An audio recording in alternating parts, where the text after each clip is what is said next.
Hey guys, Colleen here, DIYer behind LemonThistle.com, and today I'm sharing 3 dollar store DIYs for spring with you guys.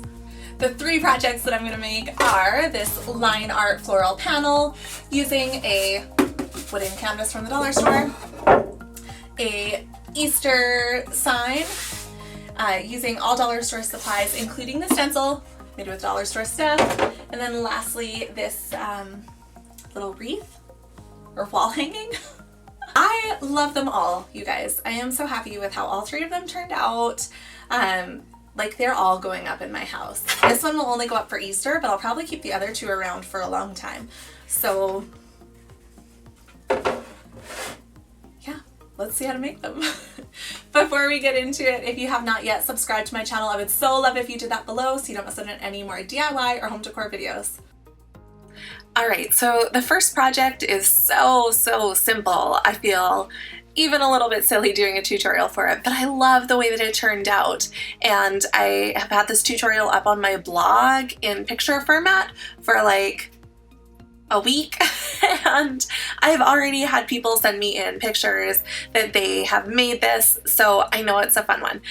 So I used the biggest wood panel that I could get from the dollar store. It was $4. These wood panels are in the craft section with the canvases.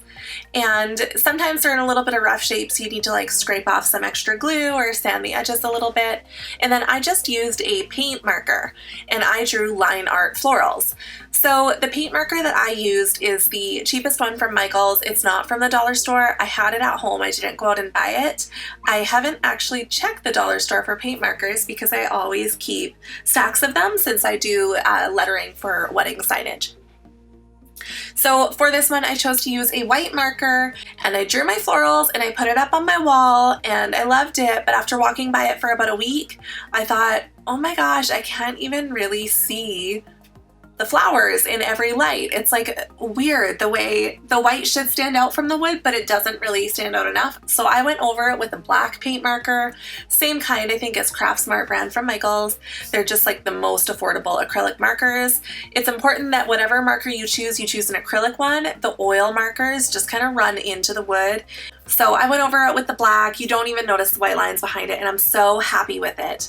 If you love the look of line art florals and you want to learn how to make them, I have been kind of teaching myself for a couple years, and a few of the resources that I have found the most helpful are Allie K Designs. She is incredible. I think I have 2 of her books now. They're just so good.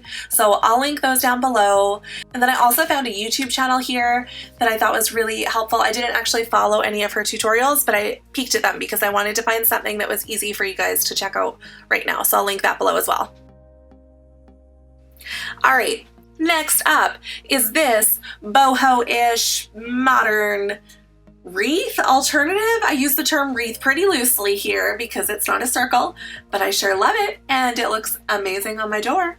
So for this project, I used a dowel, and again, those are in the craft section, and they come in different thicknesses. And then I used cotton string. So there are different kinds of cotton string that you can find at the dollar store. My favorite is from the cooking section. It is like the string that you tie up turkeys with, and it's cotton and it's wonderful, and I've made macrame out of it before. Like, I really like it, and it's cheap. So I tied a piece to either end of the dowel just to make it into a hanging, and you can see, you can kind of eyeball how low you want it to hang from your hook, and you can cut those threads. And then I strung a bunch of wooden beads onto another string. Now I had actually done this, oh my goodness, probably a couple years ago with dollar store wooden beads for a party, and then I never used this garland again because it's not those really modern big chunky wooden beads. So I didn't really want to use it in my home decor, but when I put it on this wreath, oh, it just looks so cute, guys.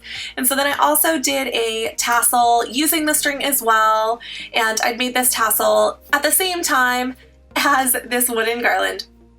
So for a tassel, you basically just take like a small book and you wrap your string around it, lots and lots until you have it thick enough to make a tassel, and then you slide it off and tie the top with another string, and you cut the loop at the bottom to make it flat, and then you could trim it to make it, you know, more even at the bottom. Last but not least, I took a piece of faux greenery from the dollar store. Their faux greenery has gotten like really good. This one is from Dollarama and it is recent, like it is this season. And this was $1.25. I used one piece of it. There is 2 more pieces left from the one sprig. So I could do a few crafts with just $1.25 worth of faux greenery. And I always cut the faux greenery with wire cutters because underneath the plastic coating it is wire, and then I glued it on with my hot glue gun. I also hot glued on the strings where I had them tied just so they don't slide around and slide off.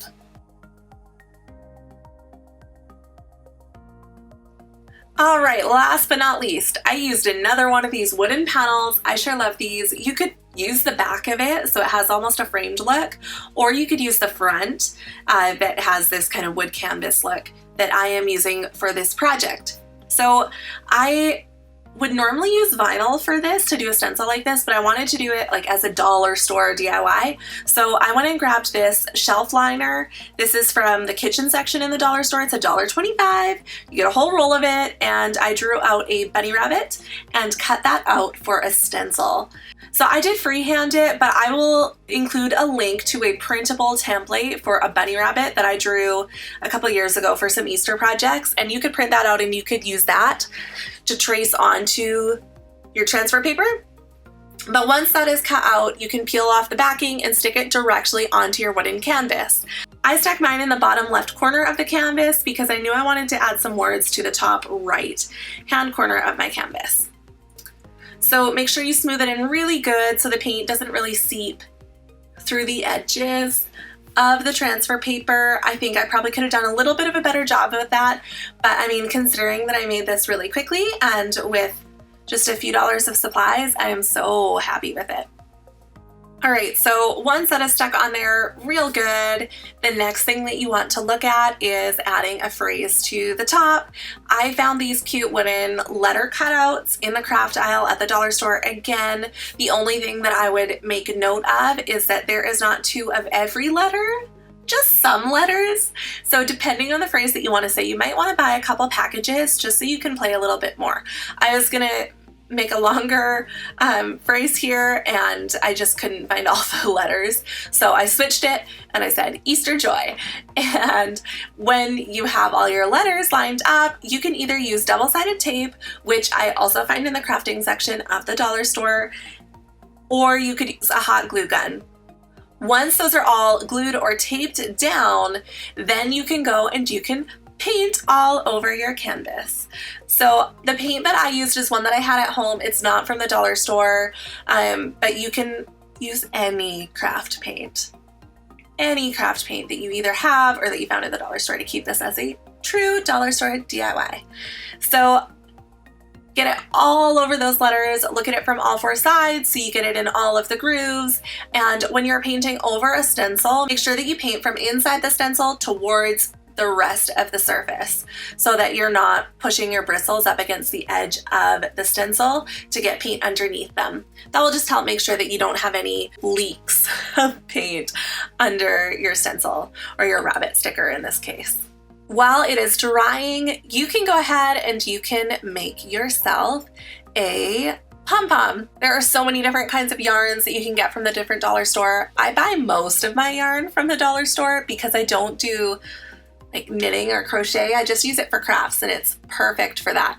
So to make a pom-pom, just take a few fingers and start wrapping your yarn or string around it and keep wrapping until it feels thick enough that it would make a good little pom-pom. So once you think that you have enough yarn wrapped to make a pom-pom, slide it off of your fingers carefully and tie a knot around the center of that bundle. And then once that knot is tied super tight, you can go ahead and you can snip the ends. And so you want to snip all the loops so that you have a cute little pom-pom.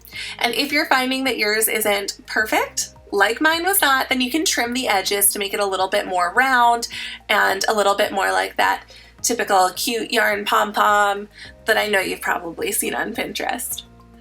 I hot glued that in place and then my sign was done. I had a hard time letting it dry before moving it upstairs, but it is so easy to make.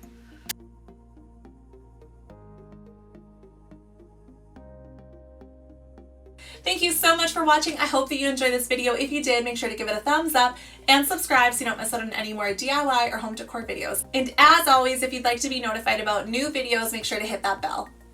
We'll see you guys next time.